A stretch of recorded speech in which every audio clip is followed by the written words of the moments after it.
माँ बेटा भाई बाप या कोई और भी शख्स सब के सब खबरदार हो जाए। नबी करीम सल्लल्लाहु अलैहि वसल्लम ने फरमाया, जब आपने मर्द और खवातीन की शादी कर कर उन्हें मियाँ बीवी बना दिया तो अब उनको जिंदगी अपनी बसर करने दे, उन्हें खुशी खुशी रहने दे।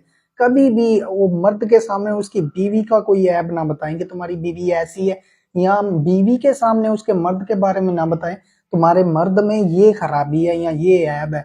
ये ना हो फिर वो सारी जिंदगी जोन सा है ना, इस जिंदगी में अपने वो ऐबों को जोन सा है देखते रहते हैं, क्या मैंने ये इससे शादी करके कोई गलती तो नहीं कर दी या कोई गलत काम तो नहीं कर दिया। वो ऐब ही बस उनकी कराहट बन जाती है। ठीक है, जब भी नफरत पैदा होती है, लड़ाई होती है ना, किसी तीसरे की वजह से ही होती है। हालांकि उन्होंने कहा है कि लानती है वो शख्स जो मर्द को बीवी के खिलाफ और बीवी को मर्द के खिलाफ करने की कोशिश करता है।